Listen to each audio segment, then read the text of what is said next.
Com certeza você já ouviu falar em medicina esportiva. Essa é uma especialidade reconhecida pelo Conselho Federal de Medicina, que tem foco na aptidão física, performance, prevenção e tratamento de lesões de pessoas que praticam esportes. Mas a fundo, será que a gente sabe como é que esse profissional pode atuar na nossa saúde? Para a gente conhecer mais sobre essa especialidade, a gente conversa com a médica do esporte, doutora Tamires Vieira. Seja muito bem-vinda à nossa casa. Prazer. Prazer pessoalmente. Obrigada pelo convite. Nós que agradecemos. E vou te falar, eu acho que nunca as pessoas falaram tanto de medicina de esporte como agora, porque a gente percebe que além da alimentação, a gente precisa sair do sedentarismo. Você tem sentido isso? Eu acho que com os anos que foram passando, a afirmação da atividade física, ela cada vez ficou mais forte. Ela antigamente era só para esporte, Jogos Olímpicos, só para os mais atletas. Depois, com o passar dos anos, foram vendo os benefícios da atividade física e hoje a gente faz a campanha que Exercise is Medicine, que é a campanha mundial que exercício é remédio. Então, a gente tem que falar cada vez mais sobre isso. Isso é incrível. O que um médico do esporte faz? Eu falo que o médico do esporte, ele é um clínico geral do praticante da atividade física. Então, ele funciona desde o atleta amador, da pessoa que faz o esporte de forma recreativa, até um atleta de alto rendimento, ou até mesmo uma pessoa que quer fazer uma reabilitação de uma lesão ou simplesmente iniciar na atividade física. Ele acompanha todo esse cenário dele, desde a avaliação inicial da atividade física, da avaliação pré-participação, do que ele pode ter de doença, o que ele não tem, e o que ele precisa de cenário em relação à sua suplementação, acompanhamento com o fisioterapeuta e com o treinador. Interessante. É possível uma pessoa que faz uma consulta, por exemplo, falar assim pra você: Tamires, quero começar a correr. E você falar pra ele: olha, de repente não é indicado a você por causa disso. Isso acontece também? É possível? É possível, mas hoje em dia é um cenário mais restrito. Hoje tem poucas doenças mesmo que a gente tem que fazer uma limitação. Até mesmo existem doenças que antigamente eram totalmente restritivas, proibidas de fazer atividade física. Hoje a gente já tem uma maior concepção que eles podem praticar, mas eles têm às vezes uma restrição de intensidade. Que legal! Então significa que todo mundo pode praticar qualquer esporte desde que ele entenda o funcionamento do seu corpo. Perfeito, é exatamente isso. Porque a gente falava de cardíacos, de pessoas que têm problema no joelho, por exemplo. Eu acho corrida incrível, mas eu tenho um probleminha no joelho. Eu falo, não posso, porque de repente... Então tudo é possível a gente fazer? Tudo é possível. A parte da medicina esportiva, ela vai fazer uma dessas parcelas. Então eu vou entrar junto com um treinador dessa pessoa para saber como é que está a modulação do treino, se o treino físico está adequado, qual é o volume semanal que ele está fazendo, se o tênis que ele está utilizando é o mais adequado para ele, para o tipo de pisada dele, se ele está sendo confortável ou não está, se ele vai precisar perder peso, como ele vai ter que suplementar.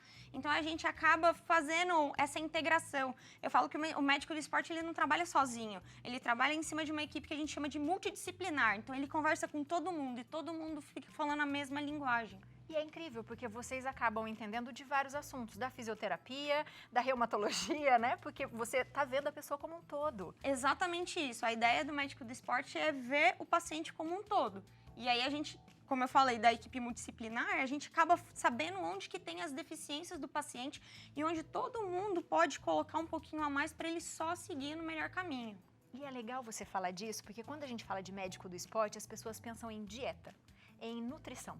E não nesse complexo todo que é o corpo inteiro da pessoa, não é? Exatamente. O médico do esporte, uma das principais partes dele é fazer a avaliação que a gente chama de pré-participação. Então, você identificar quais são, se você tem algum risco, se você tem alguma deficiência, se você tem alguma doença, e em cima disso, como é que a gente pode trabalhar. É claro que a alimentação, ela tem uma parcela de 30% no resultado do paciente. Ela é primordial, mas a gente consegue ter um pouquinho de cada área também atuando em cima do paciente, e não só simplesmente o emagrecimento. E você também tem pessoas que já são mais experientes, por exemplo, que já são aposentadas, que de repente, né, ficaram sedentárias porque trabalharam muito a vida toda e hoje querem praticar um esporte. Daí fala assim, poxa, mas eu tenho que ficar atento, porque vai que eu caio, vai que eu tenho uma lesão. Você tem bastante paciente assim? Hoje eu atendo numa clínica, posso falar? Eu atendo aqui na Clínica Moverte em Guaratinguetá. E muitos pacientes que às vezes chegam por mim, eu faço ultrassom musculoesquelético, a parte de infiltração, e eles são encaminhados para a gente resolver essa parte da dor.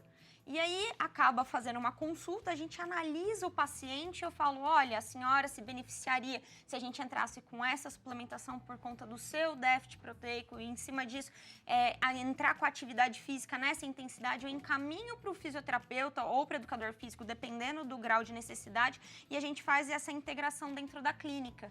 E o paciente, eu tenho vários pacientes que tinham problema de joelho, tinha indicação de infiltrar, mas eu não achei o melhor cenário, e a gente fez esse outro trabalho por trás, o paciente perdeu peso, ganhou massa muscular, sumiu a dor do joelho e a gente não precisou infiltrar. Então, a gente faz esse outro cenário de reabilitação que não só para o esporte de alto rendimento e competitivo. Eu falo que a performance ela pode ser simplesmente melhorar o tempo na corrida dos 10 quilômetros, como ela também pode ser conseguir andar numa viagem sem precisar de muleta e sem dor nenhuma. E isso é incrível, não é? Porque às vezes as pessoas ficam sentadas muito tempo, aí incha a perna, você já não quer viajar. E não, você pode resolver esse problema de outras formas. Exatamente. Que demais. Leonardo Roncon, você tem pergunta? Tenho uma perguntinha, Abi.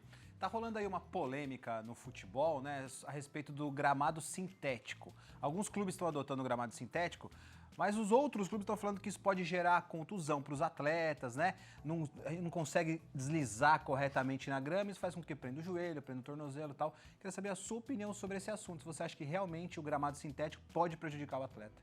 Pode sim. O gramado sintético, que nem o Léo acabou de falar, muito bem falado, ele tem o que a gente chama de uma maior aderência, ele dá um maior atrito. Então, o retorno de energia, ele é maior.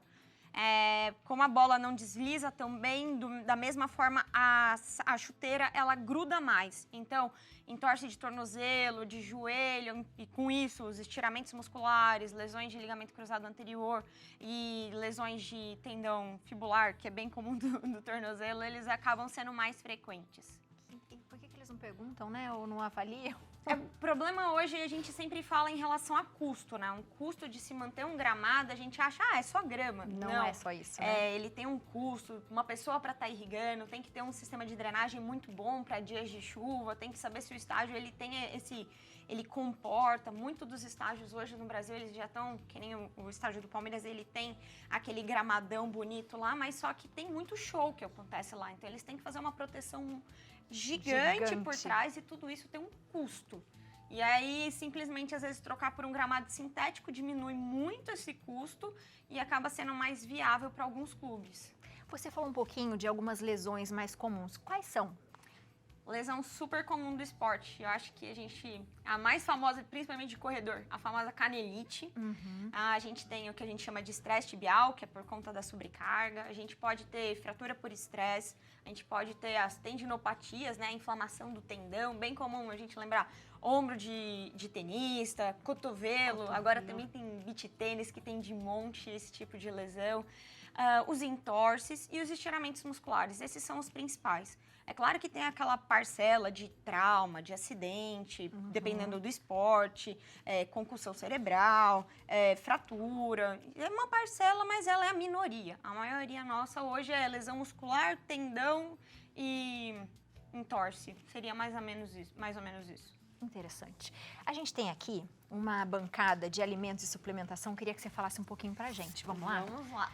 Eu tô conversando com você, já tô pensando num monte de pauta aqui com ela. Vamos lá. O que a gente tem aqui? Eu gosto de brincar que a gente tem o que eu chamo de comida de verdade. Eu falo todo dia isso. Tem o que é comida de verdade. 90% das pessoas que estão começando uma atividade física hoje, elas precisam exatamente disso. E aqui o pessoal quer fazer isso. Trocar, né? Isso daqui é bom, mas ele é muito bom para um cenário de pessoas específicas. Então, eu tenho aquela pessoa que já está fazendo atividade física já faz um tempo, ele já tem um nível de necessidade diferente, porque ele faz uma intensidade diferente de atividade física. Então, essas pessoas, elas vão se beneficiar disso. É claro que tem coisas aqui, por exemplo, a creatina, que a pessoa do dia a dia, mesmo ela só precisando disso, ela também tem um benefício dela. Usar um gelzinho de carboidrato, uma bananinha, uma rapadura no meio de um treino longo, ela também se beneficia. Agora, esses outros suplementos, se ele fizer isso daqui muito bem feito, muitas vezes ele não precisa disso. Que interessante. E isso depende também do esporte que a pessoa pratica, Com certeza. de tudo, né? com certeza. Quando a gente fala de suplemento, acho que é bem isso, é para suplementar, não é para substituir, né? Exatamente. É a maior briga minha hoje em consultório é falar que a pessoa consegue resolver a maior parte simplesmente com uma boa alimentação e depois a gente complementa com isso se necessário. Quando a gente fala de pessoas que fazem esporte, geralmente fala assim, mas tem que comer muito, porque pede muita caloria. Isso é verdade? Sim, a gente tem dois cenários que acabam acontecendo. A pessoa que faz mais atividade física, ela aumenta o ganho de massa magra dela, que é o músculo. E o músculo, ele acaba precisando de mais energia para ele estar sobrevivendo. Além disso, a pessoa que faz mais atividade física, ela está gastando mais. Então, ela tem dois fatores positivos que vai precisar de mais energia. Por isso que você vê, muitas vezes, atleta, você fala assim, nossa, fulano de tal come um bolo e não engorda. É claro, o fulano de tal, ele vai lá, ele tem uma massa magra alta, treina 3 horas por dia, faz isso, aquilo, outro, e aí ele consumir um bolo não vai ser uma caloria irrisória perto da necessidade que ele precisa para um dia inteiro. Às vezes, você pega um atleta, ele tem um gasto de mais ou menos umas quase 3.000 calorias por dia, mais a necessidade basal dele, ele vai ter que consumir umas 5.000, 6.000 calorias. Uau! É claro que dá para comer de tudo. Gente! E aí que entra o suplemento, porque a gente entra com reservas específicas que simplesmente ele comendo, às vezes ele também não E ele não vai chegaria. aguentar comer, de repente, né? Não aguenta. Que incrível. Quando a gente fala de esporte, ele tem que ter uma disciplina, tem que ter horário. Quanto? O que você acha? Todos os dias? Que antes falavam 3 vezes por semana, tá? Então, E aí? pensando em saúde, qualidade de vida, o mínimo necessário para todas as pessoas. A gente tem em torno de 2 a 3 treinos por semana de treino físico, musculação. Isso falando desde criança até idoso. E o treino que a gente chama de cardiovascular, para melhorar a nossa resposta respiratória, funcional do coração. Que aí seriam mais ou menos também 150 minutos, podendo ser distribuídos na semana. 5 treinos de 30 minutos ou 3 treinos de 50 minutos. Esses dois, um é muito bom, o outro é muito bom, mas os dois juntos são a fórmula perfeita. Então, a indicação hoje do Colégio Americano de Medicina Esportiva é a gente estar unindo os dois. E não excluindo um ou outro porque um é mais legal do que o outro. Não. Para cenário de saúde pública, os dois. Claro que o praticante de atividade física, eu pego, por exemplo, um ciclista, que eu atendo bastante, ele vai ter um volume de cardiovascular desses treinos aeróbicos muito maior. Mas ele não pode excluir e deixar o treino de força de lado. Ele também vai precisar desse treino de força. E como também um fisiculturista vai ter um treino de força na semana muito alto. Mas ele não pode excluir a necessidade que ele tem de cardiovascular. Então, isso que é legal também do médico do esporte, a gente senta, a gente olha a semana inteira do paciente e fala, olha, tá faltando isso. Aqui tá num dia ruim, vamos reajustar aqui?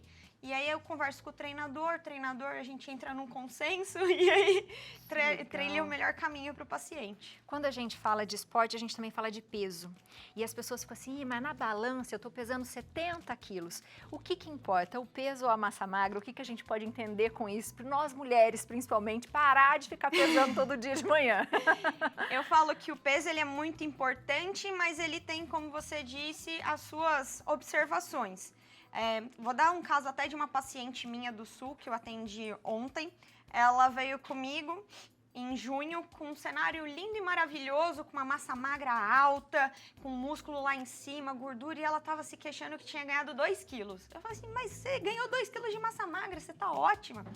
Aí ela retornou agora, ela falou assim, ai doutor, eu larguei tudo, eu esqueci a nutricionista, eu quis emagrecer, então eu parei tudo, eu tô agora com 64 quilos, emagreceu 2 quilos do que tava. Aí fomos ver o cenário dela, a bioimpedância dela, tava todinha alterada, tinha trocado massa magra por massa gorda, e no final das contas eu falei assim, olha, você tá mais magra, mas em qualidade tá pior. Então é claro que olhar os dois cenários é importante.